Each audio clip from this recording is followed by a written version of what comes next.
Bismillahirrahmanirrahim. Assalamualaikum warahmatullahi wabarakatuh. Alhamdulillah, wassalatu wassalamu ala rasulillah wa ala alihi wa ashabihi wa man walah. Amma ba'd.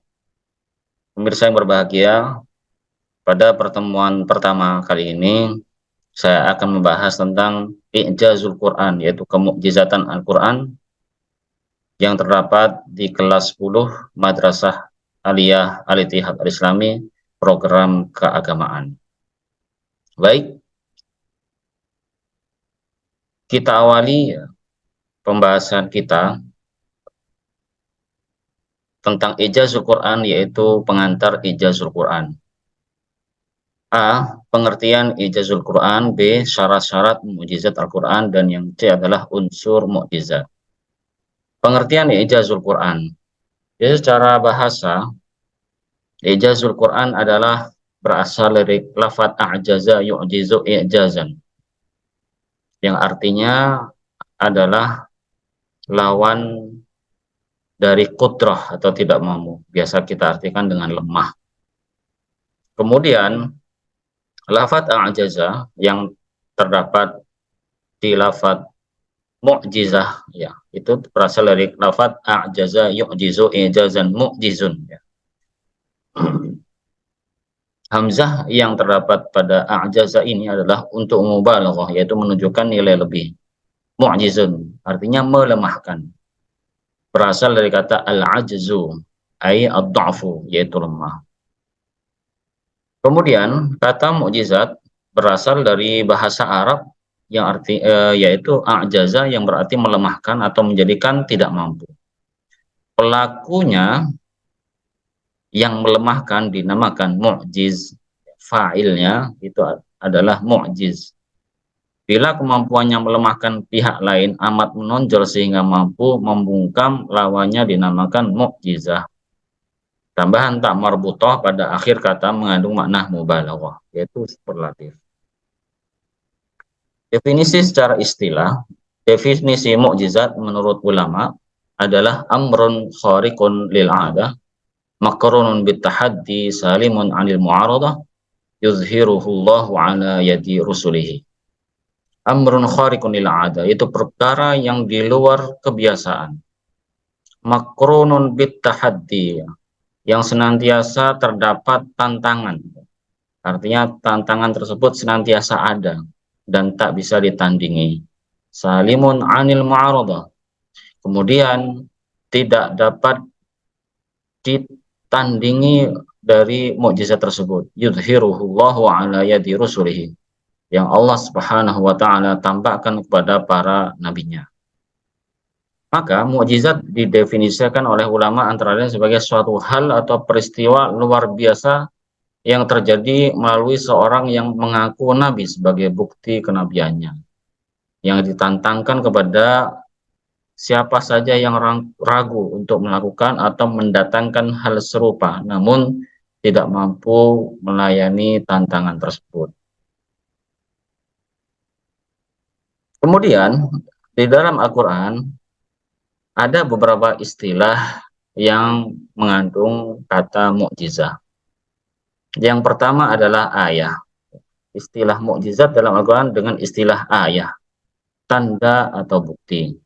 Sebagaimana di dalam surat Al-An'am ayat 109, Allah Ta'ala berfirman, wa aqsamu billahi jahda imanihim la in ja'atuhum ayah la yu'minun nabiha.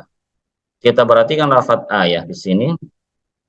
Mereka bersumpah dengan nama Allah dengan segala kesungguhan bahwa sungguh jika datang kepada mereka satu mukjizat. Di sini ayah artinya tanda atau bukti, dan bisa kita artikan dengan mukjizat. Pastilah mereka beriman kepadanya. Qul innamal ayatu indallah. Kemudian lafaz ayah di sini mufrad, bentuk tunggal.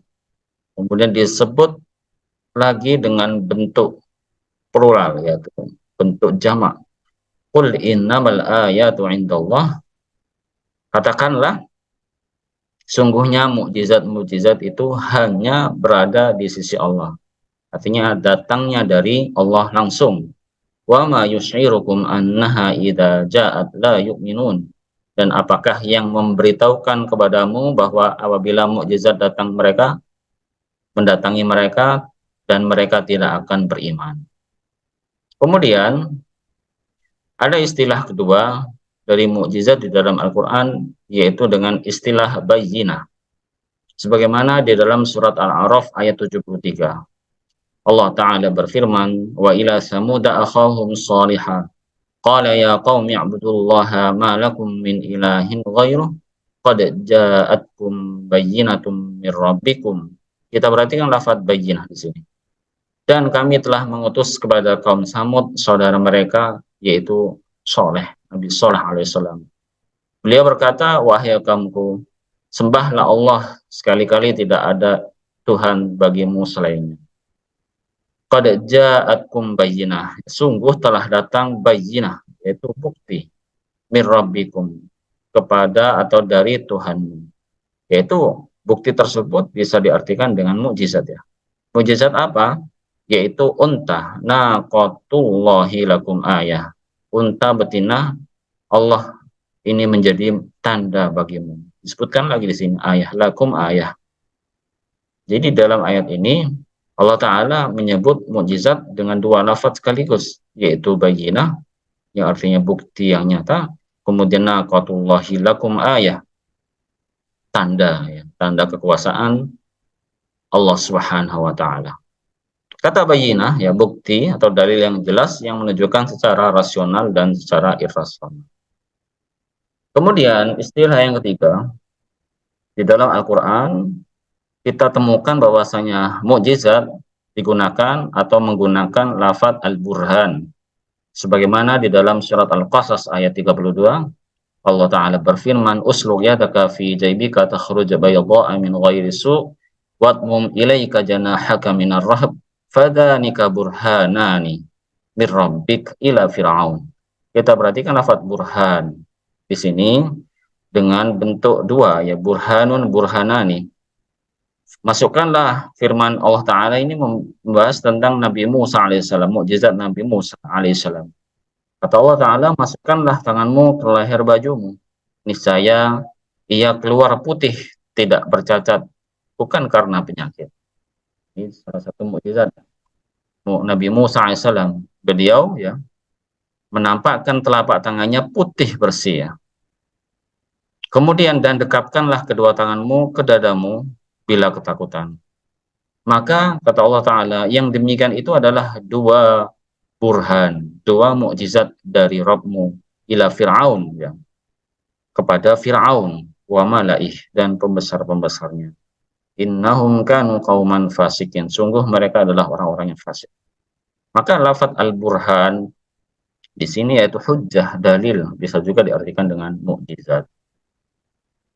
Kemudian istilah keempat dari mukjizat di dalam Al-Quran adalah sultan. Sultan bisa diartikan dengan kekuasaan. Sebagaimana di dalam surat Ibrahim ayat 10, Allah Ta'ala berfirman, ayat yang panjang sekali, langsung kita perhatikan lafaz bisultan, ya. Fa'tuna bisultanin mubin, ya. Kata Allah Ta'ala, karena itu datangkanlah kepada kami bukti yang nyata. Fa'tuna bisultanin mubin. Ini perkataan orang-orang kafir, yang mana mereka menantang, ya, para nabi untuk mendatangkan bukti yang nyata, yaitu mukjizat yang nyata. Dan yang B, sekarang kita masuk ke pembahasan syarat-syarat mukjizat. Menurut Al-Qurtubi, ada 5 syarat mukjizat. Kita perhatikan baik-baik. Yang pertama adalah sesuatu yang tidak bisa dilakukan selain Allah Subhanahu wa Ta'ala. Contohnya adalah terbelahnya lautan, terbelahnya bulan, atau hal-hal yang tidak bisa dilakukan manusia pada umumnya. Itu yang pertama. Apabila Allah Ta'ala memberikan kemampuan kepada seorang nabi untuk bisa membelah lautan, kemudian membelah bulan sebagaimana mukjizat Nabi Muhammad SAW, maka itu adalah mukjizat dari Allah Subhanahu wa Ta'ala spesial kepada para nabinya. Kemudian syarat kedua adalah sesuatu yang di luar kebiasaan, yang tidak bisa dilakukan selain Allah Subhanahu wa taala. Contohnya adalah terbitnya matahari dari sebelah barat ya. Datangnya siang setelah malam atau sebaliknya. Kemudian tongkat jadi ular, memancarnya air dari jari jemari. Ini di luar kebiasaan manusia. Artinya manusia tidak ada yang bisa mampu ya untuk merubah tongkat menjadi ular. Kemudian yang ketiga disampaikan terkait dengan syariat atau dakwah ya. Jadi apabila nabi seorang nabi mengeluarkan mukjizatnya, maka ini terkait dengan syariat atau dakwah beliau. Kemudian jamaah sekalian, yang keempat ya terjadi karena adanya penentang ya. Jadi apabila mukjizat tersebut terjadi, maka sebenarnya sebelum terjadinya mukjizat terdapat tantangan ya, dari orang-orang yang tidak mempercayai para nabi tersebut. Kemudian yang terakhir, seseorang tidak dapat mendatangkan terhadap orang yang menentang sebagai pembuktian. Artinya orang-orang yang tidak percaya atau mengingkari mukjizat para nabi, mereka tidak mampu untuk membuat semisalnya, atau mereka tidak mampu untuk melakukan seperti halnya dilakukan oleh para nabi. Kemudian yang terakhir, unsur-unsur mukjizat. Dari definisi di atas, ya, setidaknya ada 4 unsur mukjizat, yaitu hal atau peristiwa yang luar biasa. Kemudian yang kedua, terjadi atau dipaparkan oleh seorang yang mengaku nabi. Kemudian yang ketiga, mengandung tantangan terhadap yang meragukan kenabiannya. Dan yang keempat adalah tantangan tersebut tidak mampu atau gagal untuk dilayani. Demikian pertemuan pertama materi Ijazul Quran atau Mukjizat Al-Quran kelas 10 Madrasah Aliyah. Sekian, wassalamualaikum warahmatullahi wabarakatuh.